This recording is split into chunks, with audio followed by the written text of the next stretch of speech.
Okay, welcome to the Keen on Yoga podcast. Today, I'm very excited to have as a guest James Russell. He wrote an excellent paper, you might have read it, tracing the origins of the yoga sun salutation, Surya Namaskar. And welcome, James, to the podcast today. Hi, thank you, Adam, for inviting me. So we're going to talk about that. James is also a PhD student at the University of Leeds in the UK, and his PhD is on the Shat Karma, remedial and purificatory actions of Hatha Yoga.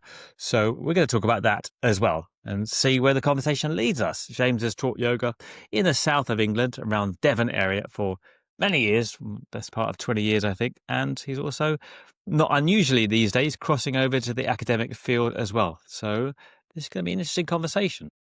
I guess the obvious place to kick it off is, what about the origins of the Surya Namaskar then? I always thought that they do look rather like religious prostrations, to be honest. So that, therefore they could really be very old, as much as people often say that the Surya Namaskar is perhaps a 17th century practice. If you take of it as a prostrations, then we're going back to the times of the Vedas, surely. Yeah. Okay. So this is a really good question.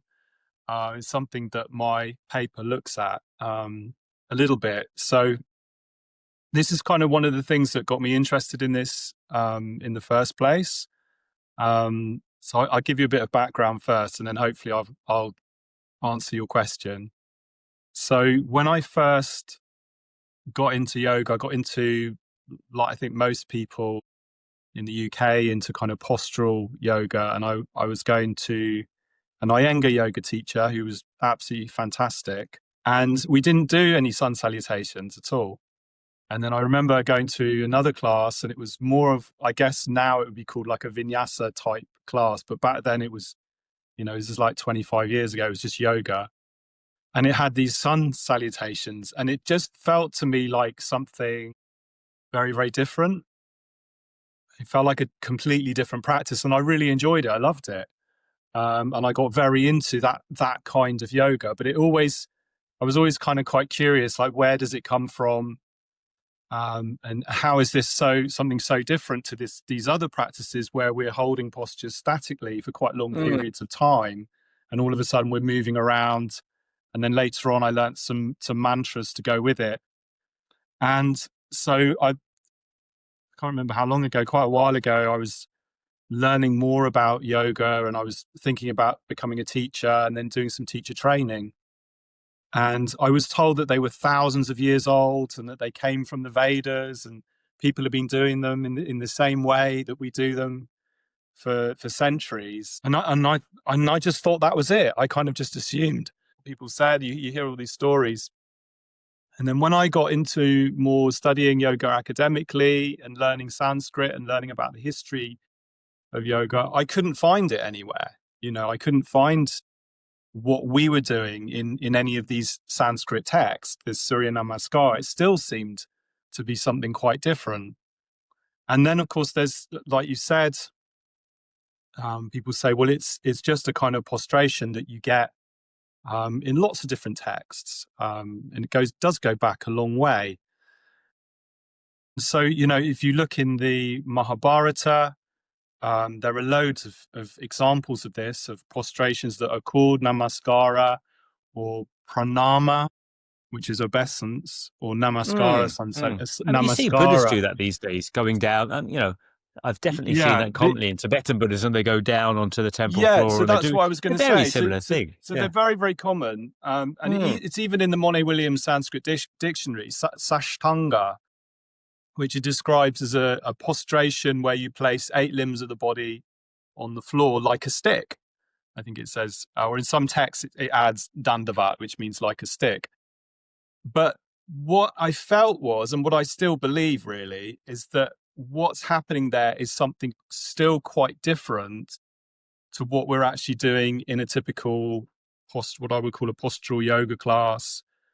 And it's more kind of like, if you go to a temple, I know you've been to India quite a lot, you've probably seen, if you go to a Hindu temple in India, you still see people doing these kind of prostrations today. And it's a real act of humility. And you go down on the ground, and you put your whole body out on the floor, before the deities or the altar of the guru. But you're very unlikely to see somebody, I think, I don't know, India's a big place, but I think you're very unlikely to see someone going into that environment and pulling out an Ashtanga A and B Standing salutation, up and then and standing up and at the end doing and then going into the down chaturanga. dog Yeah, and yeah, all of yeah, that. yeah, yeah. So I do feel like there's a difference there, and it's a difference both in the structure, the form, if you like, of what we're actually doing as we go through the sequence, but also somatically, there's a different kind of intention. So, what I've called in my study, I've called this postural Surya Namaskar to kind of differentiate it from those older full-length prostrations. And as you say, you do get the same kind of practices in Buddhism, in Jainism, and also in Islam as well. It's Right.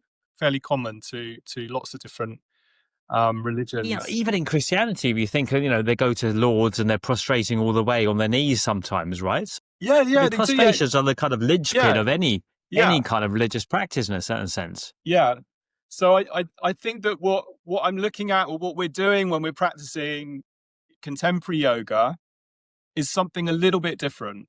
And there's certainly, the structure is different. You've got these asanas, maybe you're linking it with Ujjayi breath, which is certainly, it's very clearly a yogic practice, which is a very old yogic practice.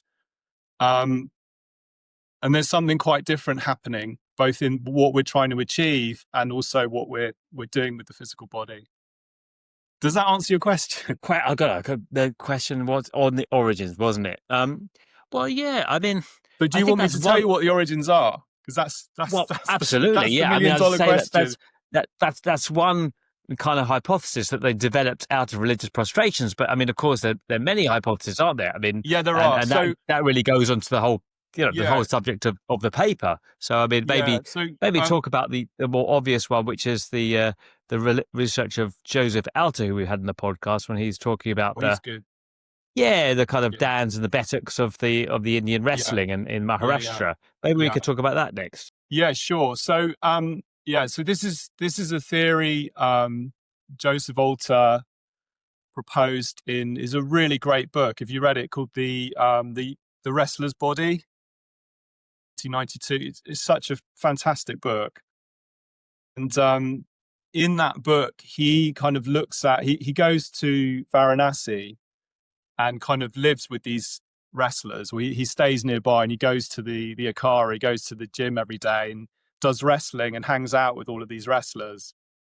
And he's probably told you all of this already because he's been on, but basically he found this really interesting overlap between yoga and wrestling. And I remember when I first read his book, it just blew my mind because I had no idea that there's this really interesting overlap between what wrestlers are doing and what we do in yoga practice. And a lot of these wrestlers, they were doing Surya Namaskar, they were doing some asanas, maybe, definitely pranayama. They had yamas and niyamas. They were practicing bhakti. And a couple of the ones he interviews said, as far as they were concerned, it was non-different from yoga. That was their yoga practice, was their wrestling. And I found that really interesting because there didn't seem to be any contradiction between fighting and, practices of ahimsa and things like that. So I found that fascinating. But in that book, he talks about, as you mentioned, duns and buttocks, which are a type of deep kneed squat, I think. Yeah, like a kind of burpee. Yeah. And so the done, so the theory was that Joseph put forward, which I think still holds true, is that the central section of Surya Namaskar, particularly the way that it's practiced in Ashtanga, with the up dog. I do. Of course. Done a few of them in my time. Yeah. So the up dog with the legs not touching the floor and the straight arms coming right up, and then, going back through a stick and then going back through into downward dog. And in wrestling, they do that over and over again repeatedly, and it's called a dun. And so sometimes I think in the modern context, it can be called an Indian press up as well, I think. Indian press up, Indian push up. Yeah. Yeah, when you kind of go, you swoop through back. So basically, for people that don't know, you kind of go into a chaturanga and then you Yeah. swoop into upper dog, but then you go back into chaturanga and you kind of come into a half-formed downward dog a little bit, right? So Yeah, that's you're right. Yeah. constantly kind of swooping through to chaturanga and Yeah. back Yeah. up to downward dog. Yeah. And it's not easy on the shoulder blades, It's actually. not It's easy. It's tough. It's a good no, it workout, and is. they It they is do a good literally workout. hundreds of Yeah, yeah. them, just Yeah, over and yeah, over. yeah. But I mean, it reminds me of really. I think when you talk about being surprised about the yoga and the Indian wrestling, that I think that obviously this is to touch upon a larger subject really of movement generally in India and how the body is always related to the mind and spiritual practices, really, isn't it? And you see that today. I mean, I always surprised when you go to an Indian gym and I often see guys doing bench presses and stuff, Yeah. and they can Yeah. be kind of big guys. And then at the end, you see them meditating in the corner. Well, they're Yeah. just sitting in lotus, or there's Yeah. music and there's so much noise going on around them. They're just sitting there meditating. Or another guy came on the podcast and he said before he was bodybuilding with his father, he said before we picked up the dumbbells every day, we had to do prostration and prayer before we even touch the dumbbells. Yeah. Yeah. Yeah. That's interesting. Yeah. Um, So I think it's yeah, us that kind of tend to kind of fence off. Oh, this is spiritual, yeah, This is and not the like body. India's like that anyway, isn't it? Quite a lot of things tend to be kind of, you know, it's a real mashup of different things in various contexts. I'm generalizing, obviously. India's a huge place, but things don't tend to fall into these neat categories. Yeah, and as you said that in the Indian wrestling they're using asanas as well to train. So there is a kind of Yeah, but I crossover. think Joseph Altu says something like, I was rereading this the other day before I came on, because I wanted to check, and he says they're not necessarily practicing asanas in a strict Hatha Yoga sense. But the general impression is there is some asanas there, and certainly there is Surya Namaskar. But I think it's a little bit different to what we're doing in an asana, like a yoga, strictly asana context. But then, as you say, on the ground, who knows? People are doing all kinds of stuff. And But to go sorry, back before I yeah. forget, so what Joseph Alter put forward, which I think makes a lot of sense, I hope it makes a lot of sense, is that this central part of Surya Namaskar, particularly the one in Ashtanga, originated from the dance that the wrestlers were doing. And it's kind of, obviously there is this influence that goes further back of, Surya Namaskar as a religious prostration, but the actual kind of more physicalized, dynamic, quite challenging aspect of it, he put forward the idea that this actually came from a wrestling context, rather than a purely yogic one. And once you kind of start looking into the history of that, it makes a lot of sense. And there is this overlap between yoga and wrestling. A seemingly unlikely pairing. And Yes. how far do you think that's gone back? The Well, wrestling and the use of the Surya Namaskar. Like when would we okay. have seen that starting off? Because I mean, Well, this is a good question. So what my research looks at is, I was curious about the Dand. So the Surya Namaskar, I'm not sure if it goes back that far in wrestling, but the Dand does, certainly. And there are two main Sanskrit. So most of the information we're going to get, as you'll know, is that you go beyond 300 years, it's going to be from Sanskrit texts, or maybe if we're lucky, there might be, some stone carvings or something. So the history that we're getting is purely from a textual source. And the two main texts of the wrestling tradition, as far as I know, is the Manasalosa, which is 12th century, and the Malapurana, which is I think it's 15th to 16th century. And so neither of those have really been translated fully. There isn't a critical English edition of the Malapurana, which is the main one. So part of my paper was to translate the relevant sections and to really look at it. And what was surprising was in the Manasalosa, there wasn't a great deal. So they had some physical exercises in there, but they didn't really resemble dance. They didn't really resemble yoga asanas or anything like that. But in the Malapurana, which is 15th to 16th century, it does have some asanas in it. It has some fairly well-known asanas. It has Padmasana, lotus posture, Kukutasana is in It's there. crazy to think of these wrestlers trying to get into Yeah, Padmasana yeah. or Kukutasana with the arms through the legs even. That's insane. Yeah, and so Yeah. but again, the context is not always clear. So originally, the first section, there are 5 asanas, and Kukutasana, Padmasana are there in those 5. There's a few others, but I forget the names.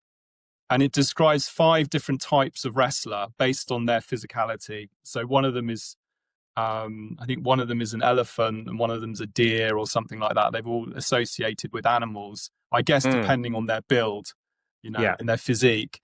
And each one of the 5 is recommended to do an asana. So this type of wrestler should perform Padmasana, and this type of wrestler should perform Kukutasana. And they there's some kind of ceremony, I think it's at the beginning of their practice, and they all sit in these different positions. So those 5 asanas are definitely seated postures. Later on in the text, it lists without description 17 further asanas, and one of them is curiously Shirasana, which is probably a headstand. Well, it sounds like it does sound like it. Yeah. So, but we're not sure. And so originally when I saw that, I was like, wow, this got 17 asanas in there. My goodness, they were doing all these asanas. Which is quite, I mean, if we're talking about 12th to 15th century, that's a fair number of asanas, considering the Pratipika only has, 17? 15th to 16th. It is quite a few. What about the context around it? I mean, so you mentioned that they're doing the yamas and niyamas. Yeah. Well, just on the context of these 17 isn't very clear. And there's a guy you've probably heard of, Patrick McCartney. No, I haven't. He's an anthropologist. He's a really good anthropologist. And he wrote a paper in the Journal of Yoga Studies in 2023. And he looked at these 17 asanas in the Malapurana, and he thinks they are actually fighting positions. So I'm not quite sure how it works. Whether you get your opponent, get him into a headlock and then do a posture. Yeah. So I'm not really sure how it works, but in the text they do come quite close. That there are like slaps and holds and things like that, and then you've got these 17 asanas are in there as well. So they might well have not had a yogic context at all. They might have purely been, pugilistic fighting positions. But within the text, I think there's also some pranayama. There's definitely some pranayama. And there might even be a bit of bhakti in there as well. Because I remember at the time, I think I wrote, it does. They are certainly absorbing some kind of yoga practices. But the real big doing. You go on. Sorry, I was going to say, as they're doing this, I mean, are they doing it? Like, what's the context around it? I mean, it sounds like it's quite a serious tradition, in and of itself, right? And are they doing it full time? Are they paid to do it? Are they, are these just householders having a bit of fun as a kind of extracurricular hobby? I mean, what's the? No, it was quite a. It seems quite serious. It was a full time, more than just a hobby. Occupation, kind of a whole lifestyle. So I'm not really an expert in this area, so you'd be better off asking Joseph Alter. But I think the way it worked is it became very, very. So wrestling in India goes back a long way. So it's in the Ramayana, it's in a lot of old texts. I think it's in the Mahabharata. They have these huge, massive wrestling bouts, and they're quite violent. And sometimes people will get. They'll get an arm ripped off or something. It's like serious stuff. Stuff. But Sri Yogendra killed his opponent. Sorry? But Sri Yogendra, the one of the early modern yoga teachers, Sri Yogendra. Yeah. He famously killed his opponent, which kind of started him off on the spiritual quest. Because he's a wrestler. Yeah, and that's when he then went to the ashram of Madhva Devasaji, because he kind of suffered, obviously, great remorse after wrestling and killing his opponent, who died a couple of days later. From his wrestling injuries. Yeah. So Wow, right.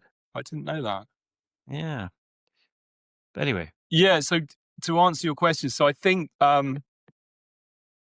what happened was wrestling became really popular with these sort of royal dynasties, and they would have their wrestling champions, and each royal household would keep a stable of they called it a stable, or whatever the Sanskrit word is, of these fighters, and they would train them up, and then they would go and fight the champions from the neighboring kingdom.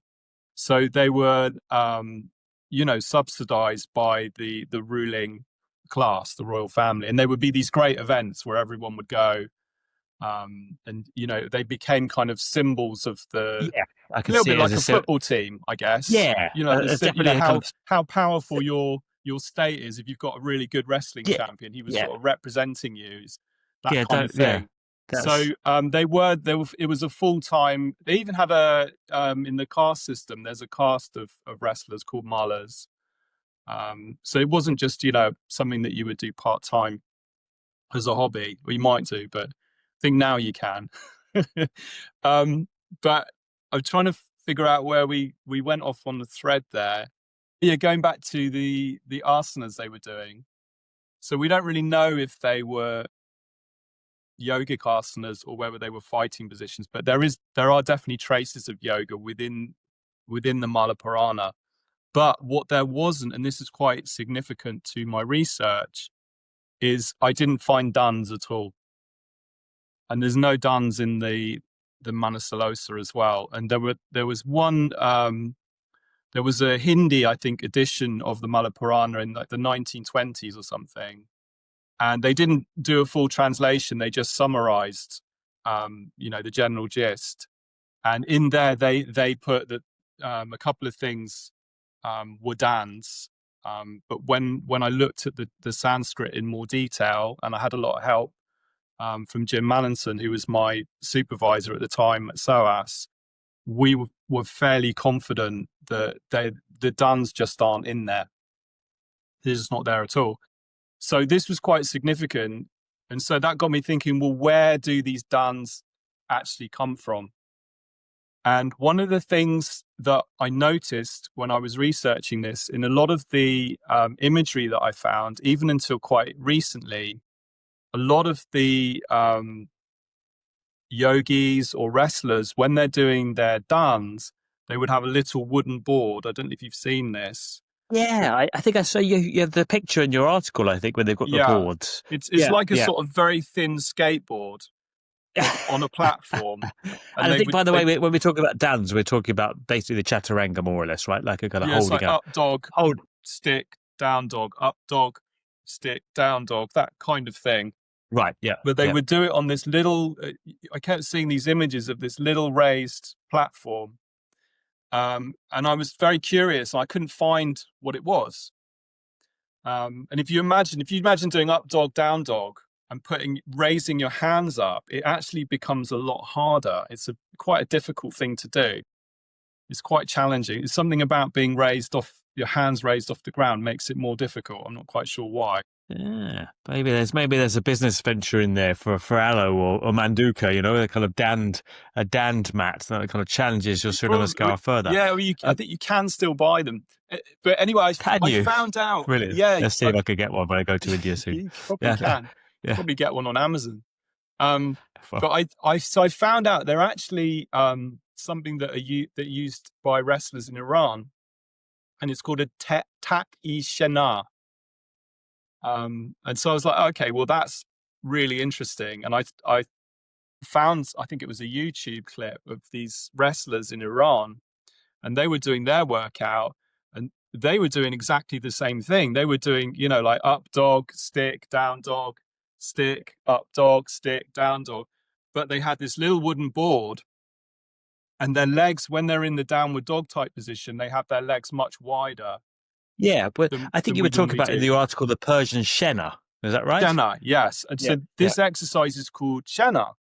And so I was like, wow, that looks exactly the same as a As the dand, dand. but you've Yeah. got this wooden board. And then later on in India, there are Indian wrestlers doing dance, but they retained the board. So when I started looking into this, I found actually there are references in Persian literature that predate the Mala Purana. Actually, they're not as old as the Mala Purana, but they predate any references in India to the Dand. And I think what my research hopefully shows convincingly is that actually the Dand originated in Persian wrestling, and it came over to India probably in about the 16th or 17th century, during the Mughal period, and it came over from Persia. And yeah, I mean, until recently, I didn't realize the cross-pollination of Persia and the Mughal, obviously, because I didn't realize that how, important the Mughals were in the history of India and how much they've done in terms of influence yoga, translate yoga texts. So it only makes sense. I think in the paper, don't you suggest that possibly that Dand even came further, it might have even come down from the Caucasus to yeah, Iran, right? So yeah, you yeah. might So find, at that time, so the earliest text I found, I believe the text itself was written in Iran, what is now Iran. And at that time, the Persian Empire was absolutely huge. It was vast. And it covered, there was a region, I think it's called Khorasan, and Khorasan extends as far as Afghanistan and Uzbekistan. What's it, Turkmenistan? Turkmenistan, yeah. Yeah, And there's a number of stans, there's a lot of probably stuff. most of the stans up there. Yeah. Yeah, So, so it could have actually originated from beyond Iran, much further yeah, in a afield. broader context of it. But this is the earliest references so far that I found to that practice, I think is 1600 to 1700 or 1700. And that predates any references to Dans. References to Dans in Indian literature, they're there, but they come later. And when you start looking at the history, there's this huge overlap with Persian wrestling came in to the Malla Yuddha, which is the traditional Indian form, and they just kind of merged with each other. So what you get now is a real hybrid of, Persian influenced wrestling. I was under the influence, though. I was under the impression that the wrestling came. Sorry, let me start again. I thought that Shivaji in the 17th century was often where we first traced the Surya Namaskar practice from, Yeah. right? Okay. So Stuart Sarbacker has written a really good paper on this in the Journal of Yoga Studies 2023. And he found that, there are these stories, Shivaji, that people were doing hundreds of rounds of Surya Namaskar in Maharashtra. Yeah, yeah. But when he looked into it, he couldn't really find much evidence that they were doing Surya Namaskar in the way that we are doing it today. So again, it is more likely to have been this more religious Prostration like supplication, but it might be that people were just going at it, doing loads of these religious prostrations. So and then it does kind of slide into a kind of up dog down dog thing if you imagine getting up and going down, right, without any structure. Yeah, so I think maybe there was the two. So you've got this older tradition of religious supplication, prostration, and then you've got these quite energetic, Dand, Shena practices coming in, and yoga and wrestling were quite close together as traditions. And I think maybe there was this kind of natural amalgamation of the two. And then the other strand that you've got going on is if you look at the Hatha Yoga text, particularly from the 17th century onwards, they do get more and more asanas. So you get these huge lists of asanas. There's texts like the Hatha Padati. I think there's about 110 or 120 asanas in there. And so some of these practices are kind of filtering in that are very similar to Dans and Shena into Hatha Yoga as well. And particularly in the Hatha Padati, there's an asana, a moving asana called Gajasana, the elephant posture. And it's very, very similar to a downward facing dog. And it's very similar actually to, because you move around in it, and the movement in Gajasana is almost identical with the Dand, which is almost identical with Shana. So Right, I right, right. think really, if someone's really interested, the best thing to do is to read my article, because I don't know if I can do it justice just giving you a summary like this, because there's a lot of I, information in there. But no, I think basically, that's the take home is, I think, the modern Surya Namaskar, it was kind of a natural evolution, amalgamation of these 3 or 4 different strands that all happened to sort of coalesce and come together in the latter part of the 19th century. And then the early 20th century is when it first became popularized. yeah, that's always the plan. It's always a little taster, really. So we'll link the article Yeah. if you can. Yeah. You can let me Also, know where it is. yeah, We'll I link it in wrote the it. show notes, and then everyone listening, please go down and read the article, because it is a great article, and yeah, it's hard to do something justice in a small conversation. Yeah, But I wanted, also I wrote it 2 years ago as well, so I'm a little bit rusty. I know that's the thing. People, whenever you write something, I have the same thing. People assume like, oh, what about that post you wrote, or, like Yeah, for a while back? And I don't remember. yeah, Like, yeah, kind of assume you've still got it in your head. yeah. If you had interviewed me 2 years ago, You, I would have just been, you'd have been tip reeling of it your all. tongue. Yeah, yeah. No, but you're doing it justice. But You are doing it justice. I do feel like there's one more part of the Yeah, puzzle that I should mention, yeah. because it's a very important figure. Is a guy called Bhavana Rao Pant Pratinidhi, who was the I Raj of Aund, which is around. Yeah, yeah, a yeah. princely state Yeah. in what is now Maharashtra. And he kind of, I think he really is the one who really brought all of these strands together. And he wrote a very important book in 1924 called Surya Namaskar. Forget the full title. It's something like Health and Longevity, Yeah, yeah. something like that. And he, in that book, it's got pictures of him doing Surya Namaskar, and it really does look like the classic, what I would call more of a classic, like a Shivananda yoga style sun Yeah, salutation. the form is more aligned. The line. I think I did a podcast with a couple that wrote the Yoga of Power. I can't remember their names now. There's a few. It Yeah, was a few episodes back, but they talk a lot in a chapter about the Raj of Aund, yeah. and the fact that he really modernized the Surya Namaskar. I mean, he said He, himself the Raj of Aund, I think, yeah, but he he did. taken it from his father and then just Yeah, kind of like made it a bit more dynamic and harder to he to did. to act as a fitness practice, Yeah, yeah, because he was teased by the other kings in the vicinity that he was doing some Western calisthenics. yeah, Why yeah. he should do this Hindu version, but then he kind of wanted to make it harder as well. I mean, to that end, do you have anything to say about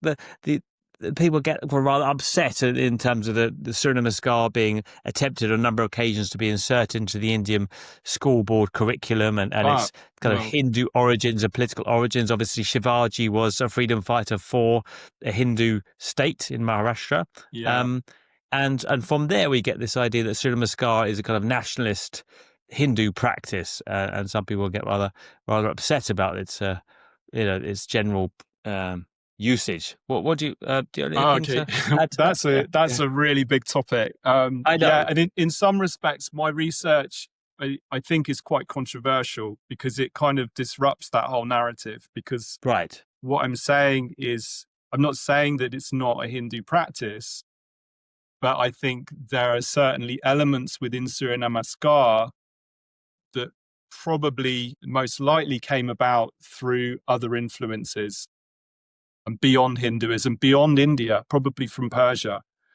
On Right. I see what you're saying. the political, so that isn't Yeah. going to go down too well in some quarters, but True. I haven't had Yeah. too much grief about it yet.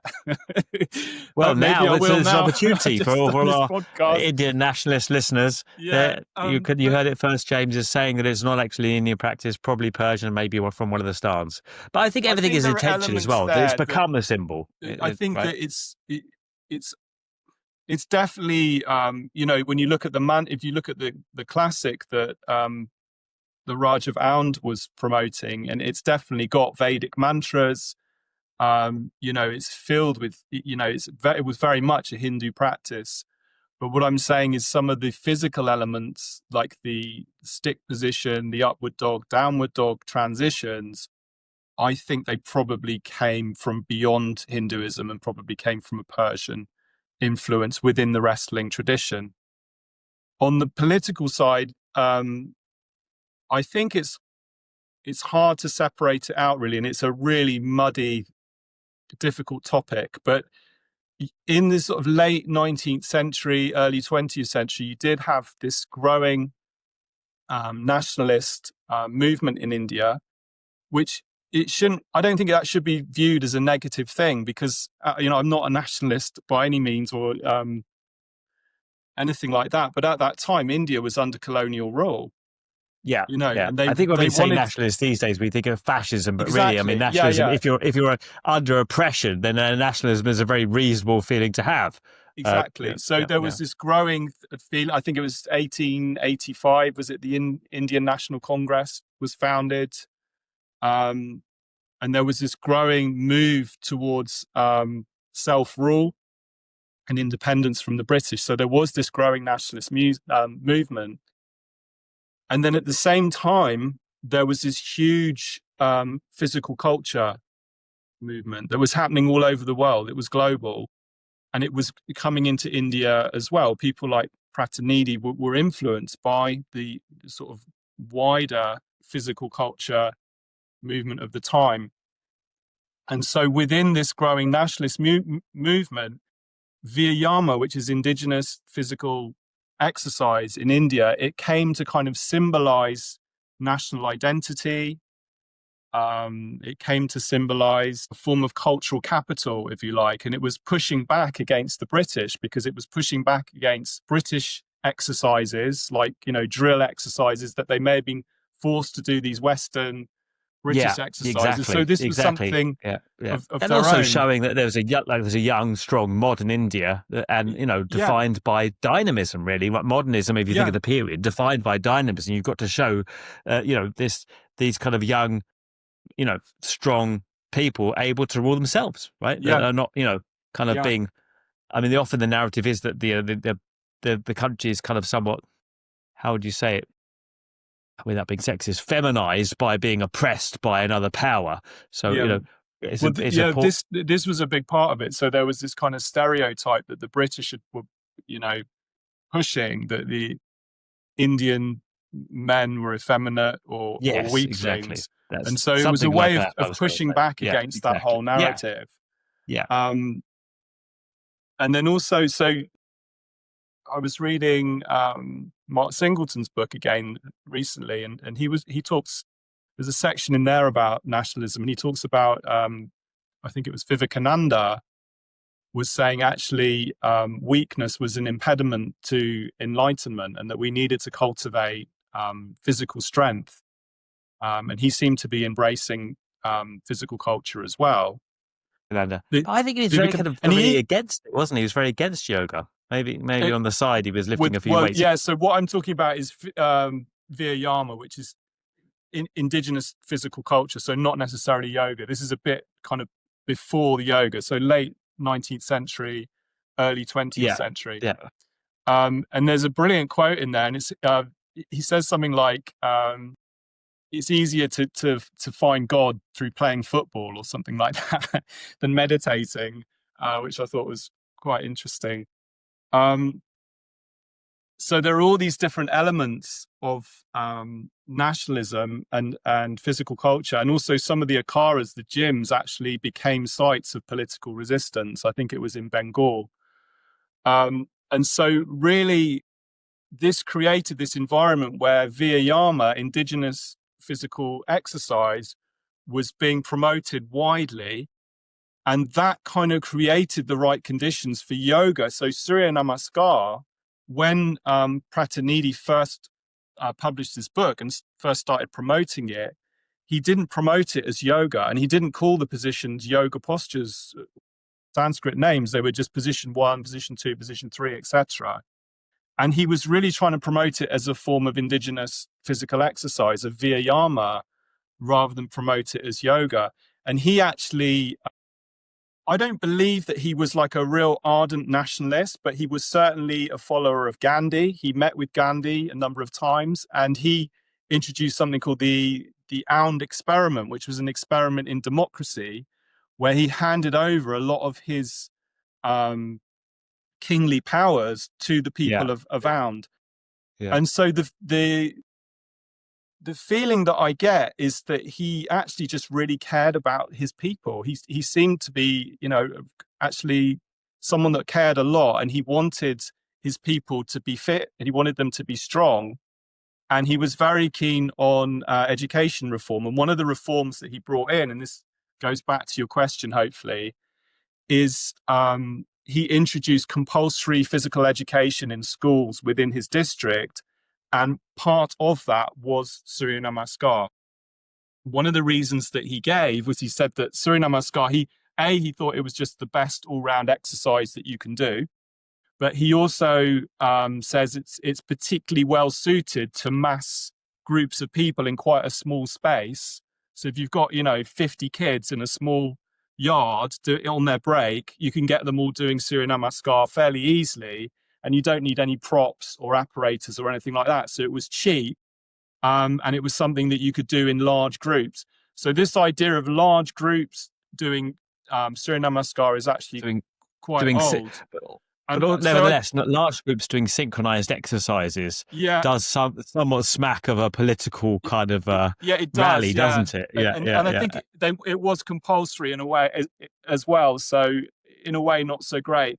But I think kind of at that time, not necessarily yoga, but Vyayama, this physical culture, indigenous physical culture, and nationalism were very close, and it's quite difficult to separate them. So the Raj of Aund, the third of that triad being yoga, really. Sorry? And the third of that triad being yoga, really. Vyayam, yoga, and political intent at a crossroads together. Yes. I think yoga sort of came in a little bit later. I might be wrong. But I guess it was still there, and it's still there today, isn't it? When you've got National Yoga Day. And the Modi government and the Ministry of Ayush kind of reclaiming yoga. Well, the narrative that yoga is 5,000 years old and it's Hindu, right? Is is pretty strong up there. I mean, I have this idea that Krishnamacharya is really brought into the Mysore Palace to promote this kind of agenda that you've got this practice. It's very old, right? It's strong, it's dynamic, and it's also Hindu, right? As opposed to, and particularly not just as opposed to non-English, but opposed to non-Muslim. Obviously the important at the time of Indian finding its identity. What is it? And and what does it stand for? On that note, talking about Krishnamacharya, you mentioned two styles of Surya Namaskar, and Krishnamacharya is having military links. Which is kind of interesting and when you look at the Krishnamacharya's counting, it does rather sound a lot of it like a military drill. So you wonder if he was influenced by some kind of military calisthenics. Yeah, possibly. I mean, I think if you look at Surya Namaskar in the 20th century, it kind of splits into two. And you've got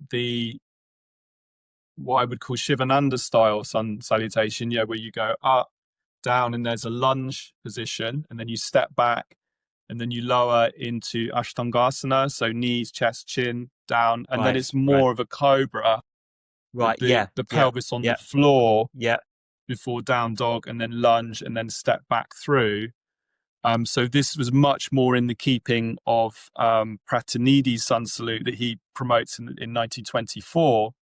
And then you've got this second strand from Mysore, from Krishnamacharya and Patabi Joyce, which seems to be much more similar to the Dand and Shana practices of the Indian and Persian wrestlers. And the key difference is that the body is, I think it's more difficult physically. You don't lower the body flat to the floor. There's a gap, and then you push with the arms and you go right up into a kind of upward facing dog, and then maybe a stick, and then downward facing dog. So I think Krishnamacharya, the Ashtanga style sun salutation is much more similar to the Dand Shena formula that came from wrestling. So there's that military aspect, but there's a further aspect that I found in the Ashtanga B salute, which is the warrior one position.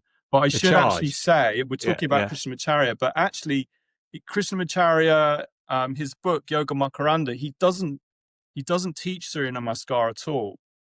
I don't think he even mentions it. Really? I'll have No, to have a look again. it's I not mean, I in know there. he's in a lot of trouble when he has to go to see Swami Kavalinanda, the Maharaja Mysore, I Yeah. think, arranges it, and Swami Kavalinanda himself taught Surya Namaskar and asana, but doesn't like the fact that Krishnamacharya links them two together. He says that they should stay separate, doesn't he? I'm not familiar with Both, that quote, but I yeah, know both are valid practices, but Kavalinanda thinks they should be kept separate, and yeah, Krishnamacharya's problem is that he's linked the two practices into one practice I haven't and heard that. confused the asana basically with the Oh, vyam I haven't in heard that Swami because I Kavalinanda's know words. Kavayananda. He spoke out about the Raj of Aund and said that Did he? he said it should never be accepted as a form of physical culture, and that they were trying to put too much into one narrow.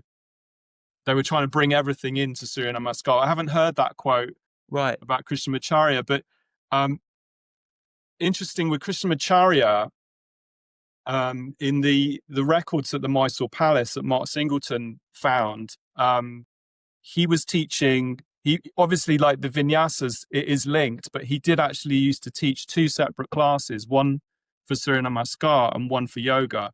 So at some point, he did seem to either he considered them separate things, or it could be that the people he was working for said, "Well, we want you to teach a Surya Namaskar class, and we want you to Yeah. teach an asana class." I heard that one differently. I heard that there was a Surya Namaskar class at the palace, Yeah, and that finished. And then when Krishnamacharya arrived, that Surya Namaskar class was finished, and then Krishnamacharya taught his asana come Surya Namaskar. So I had this theory that the Maharaja of Mysore was actually the kind of architect of the maybe whole fusion in the first he place. could have Kind of been. think, He right? could have Like been. I see this Surya Namaskar, and then like, you've got Krishnamacharya with his asanas, and then can we get this guy to teach a kind of fusion of the asanas and the Surya Namaskar that was already going on? It's Anyway, possible. It's an obviously. interesting theory. It'd be worth a visit to Mysore to see if you can find Try anything and knock on the on. door of the palace. Let Yeah, us in again. Let's. I know you haven't allowed us to come in for a while, but but we've got a good reason. yeah. Yeah, So in Makaranda, he doesn't really mention. I don't think he mentions Surya Namaskar at you could all. be right. You could But be there is right. an Yeah, asana. There were two editions. There was one. I think it's a Tamil edition that was slightly later than I think the first edition was 1934. There was another yes, it was. edition Yeah, shortly yeah. afterwards. Right. And it has an additional posture, which he calls Tadasana, but it's basically Tadasana, but you have your arms like this above your head and you hold it for about 15 minutes. And he says, this is for worshipping the sun or something like that. And it's just one posture that you get into for the sun worship. Right. But within Makaranda, you've got all of these vinyasas, these connective movements that very much resemble the Dand Shana formula and also the central component of Surya Namaskar. But it isn't until later on with Sri K. Patabi Joyce's book, I forget the year, I think it was 1961 or 62, maybe, when he first published Yoga Mala. I don't know because it was obviously published kind of like in the West at a much later date in the Yeah, 90s. Yeah, yeah, but I don't know yeah. where his early publishing was. Yeah, yeah. Yeah, so it isn't really until there that you get what's now practiced as the Ashtanga A, Ashtanga B Right. salute. It's- But the Ashtanga A salute in Patabi Joyce's book very much resembles the main vinyasa section that Krishnamacharya was teaching and which Krishnamacharya has in Yoga Makaranda. So it's there's a clear progression. And then you've also got the Surya Namaskar B. Now in the Surya Namaskar B, you've got this Warrior 1.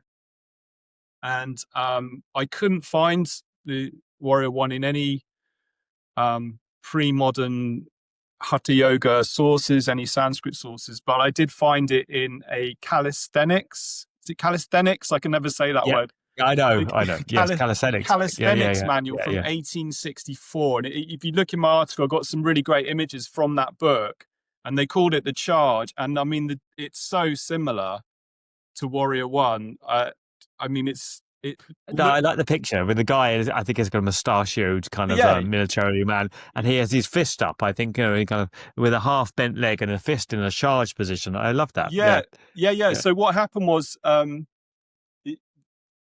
you find it in very early calisthenic calisthenics manual, like 1864. I've forgotten the name. And then the British Army, the British Armed Forces, incorporated that within their kind of exercise regime. So I then found loads of images in this, like a journal or magazine for the Army and Navy. I think it's just called Army and Navy. There's loads of images of soldiers doing Warrior 1 and also Warrior funny. 3 as well, interestingly. You know, when you lean forward on your balancing right, okay. position. Well, that's a pretty good workout, Warrior 3, actually. Yeah, and they used to do it on the Navy. The sailors were doing it on boats. So there's Especially pictures on of water. sailors That adds a whole other element to the balancing.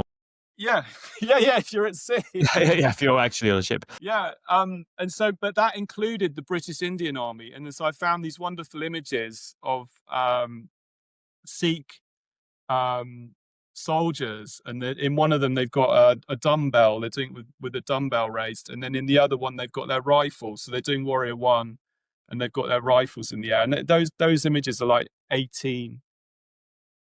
19th century, so 1890s, I think. So it does seem like that part of the Surya Namaskar B and Ashtanga, I think that probably came from this martial practice, this Army Navy practice, which goes further back to calisthenics. But I'm probably going to get a lot of hassle for saying that, put it politely, because it's not a popular. I know Mark Singleton got a lot of grief when his book came out. He did get a lot of hassle. Yes, he did. I mean, I always try to get to speak on the book, but he doesn't want to speak at all now. Understandably, the clue is in the name, isn't it? Warrior. In the first place, right? Warrior-like position. I mean, maybe I'd love it if I'm wrong. I spent a long time doing all this research, and I tried really hard to find yoga sources. I tried to find examples of these postures in Hatha Yoga texts, but they're just not there. But they are there in these other sources, and I do think that that's probably where it came from.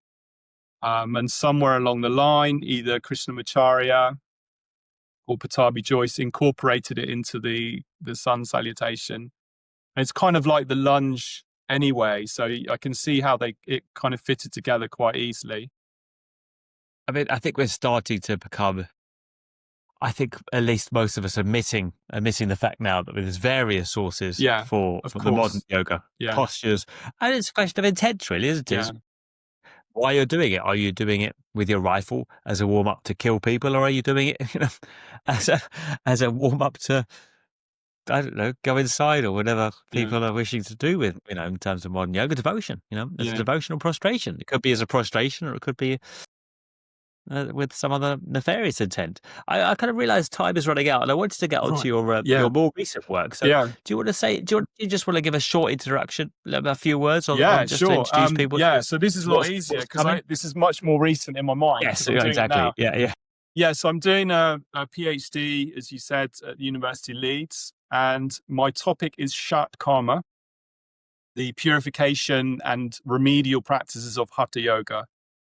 And so what this is all about is really the Shat Karma. So in the Hatha Pradipika by Svatmarama, which is a approximately 15th century text, he introduces as a precursor of pranayama 6 plus 1, there's an additional one, but 6 main therapeutic / cleansing practices. It's things like Kapalabhati and Nauli, Tratika, Neti. I've left a couple out, but they'll come to me in a moment. And so these practices, these cleansing practices, were quite an important part of Hatha Yoga. And as you go through these Sanskrit texts, when you get to the Giranda Samhita, there's about 25 of them. There are lots and lots of different ones. There's another text later on, 18th century text, called the Satkarma Sangraha. And I think there's about 37 of these Kriya cleansing practices, if you like. And so what interested me quite a lot is that outside of India, these practices aren't really done very much. I think that's fair to say. You might get a bit of Kapalabhati. Sometimes people are doing Neti. Jala Neti is quite popular these days. But actually, outside of India, we don't really know that much about these practices. But if you go to India and you talk to someone who practices Hatha Yoga, or if you look at the tradition itself, if you look at these Hatha Yoga texts, these were central to the practice. They were absolutely considered essential. Originally you wouldn't do pranayama if you had any excess mucus, or if you had any excess fat on the body. You wouldn't start pranayama until you had done your Shat Karma. And then later in the texts like the Giranda Samhita, you wouldn't even do asana. The very first part of a physical yoga practice is doing the kriyas. So yeah, my research is, I'm looking at the history of Shat Karma, of kriyas, where they came from, how they changed, how they evolved over time. And at the moment, I'm looking at how they're practiced today. So I just got back from India. I've been doing field work at Kavaya Dam Yoga Institute, and doing some of the practice myself, participant observation, and interviewing teachers, interviewing practitioners about their experiences of the kriyas, what they call at the moment is usually called Shuddhi Kriya, cleansing actions. And kind of looking at why people are doing them, their experiences of, what they experience through doing them. And you say they're still essential today in India, but outside not so much. I think so, yeah. I mean, the teachers that I interviewed, some of the senior teachers at Kavaya Dam who teach them, and they were absolutely clear that this is essential. Absolutely, it's an integral part of Hatha Yoga, but it's something I'm going to look at it in a later chapter that seems to have been lost in translation. So somewhere along the line, when physical yoga, Hatha Yoga, if you like, came over from India, 50s, 60s, 70s, these practices didn't really make the journey. Why they didn't? Reason. Because I mean, at least in the 1920s, I mean, Theus Bernard, if you read his, I can't remember the title, he goes through them and lists them quite extensively, doesn't he? He does. Yeah. I remember him struggling with the one where you're squatting down and you try to draw water up the bum. Basti. So that's an enema. Yeah. He's tried to Basti enema, and he's really trying to learn that. And he says, after a month or two, you can master it. Did you master it? I didn't do Basti. I did quite a few others, but I've not done that one. Always fancied having a go at that one. But Theos Bernard, his book's pretty good. And he does, when he's doing Agni Kriya, when you pump your abdomen, I think his guru in that book gets him doing like 2,000 a day or something.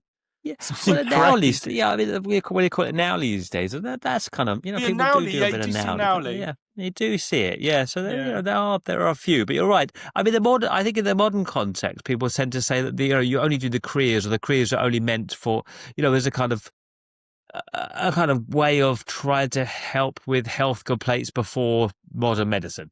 So they're rather dismissed, I think, oftentimes. I think they are. And that is something I want to look at. So that's really interesting. It's a kind of proto-medicine, Yeah. Now we don't need to do those because we've got proper medicines. And that's a really interesting area that I want to look at, because it's this a similar idea is sometimes directed towards Ayurveda. Like sometimes biomedicine is seen as in some way it has had loads of amazing breakthroughs, but sometimes that is seen as being superior, and these other indigenous health systems are kind of marginalized or dismissed as, we don't really need those anymore. But that obviously is a very Eurocentric position. And that's not really the case in India, in Indian yoga traditions. Maybe it is for some people, but not everybody, not the people I've interviewed so far anyway.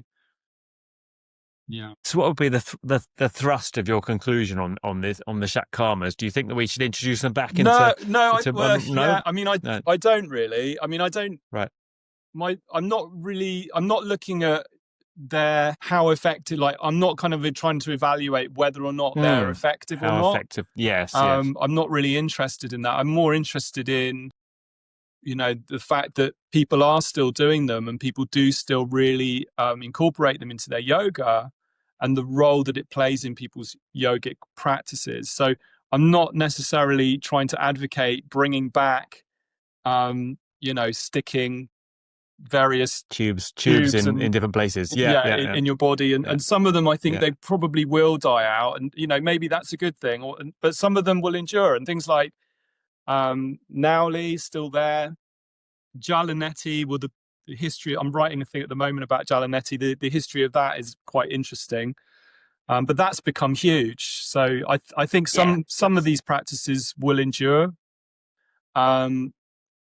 But from what I get from my last visit to India, which was quite recently, that they seem to be pretty still going. People are still doing these things, so I don't think they're going anywhere just yet. But in transnational yoga, they're definitely less and less.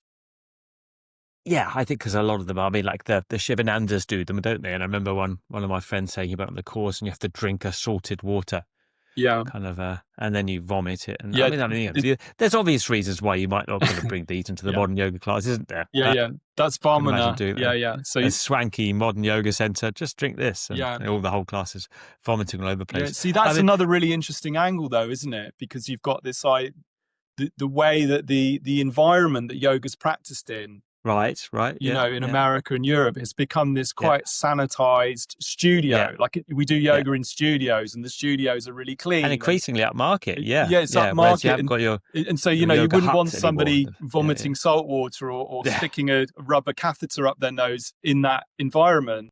But then, if you look at the history of yoga, that's quite a new development. We didn't, and also Yeah. the way that we practice now. I think Yogendra was the guy that kind of put together the yoga class, didn't he? Like that we're going to have an Yes, hour exactly. long Yeah, class or yeah, an yeah, hour and a half, yeah, and we're going to yeah. You're pack going to all these pay things $20 into.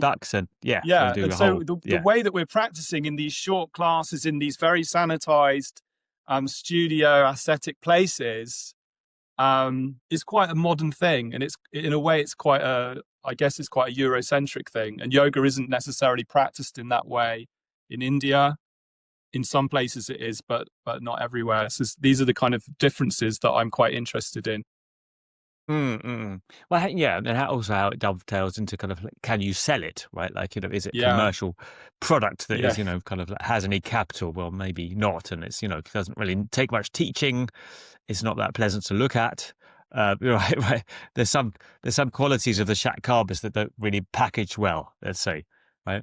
I remember Patabi Joyce taking people apparently on Saturday mornings, but where they didn't have a practice. The early students took round the back of the shala and stuck rubber tubes up their nose, and yeah. Oh, I think really? I I didn't remember know that. the early yeah, that's true. Yeah, the Yeah. early teachers were upset because he will use the same tube on everyone, Oh, and yeah, yeah, yeah. which Though you didn't go wouldn't. down well even to the 60s, 70s kind of Yeah, Americans' I health feelings. yeah, I Yeah. wouldn't want to share my rubber catheter No, neti tube no. with anybody. I Yes, think I think even probably Alice, my partner, I wouldn't. 60s, 60s or 70s or otherwise. I think we've probably always been a bit averse to that kind of thing. But Yeah, um, but this is yeah, really interesting though, because these ideas that we're talking about, that may not necessarily be the views of people in India and the way that they're practicing. Do you see what I mean? So yeah, yeah. we have studying it. I have to kind of take that hat off and try and let go of those kind of judgments and just look at it on its own terms. And it may seem gross to us and something unpalatable and something that we don't want to bring into yoga, but that may not be the way that people in a tradition in India are looking at it in the same way.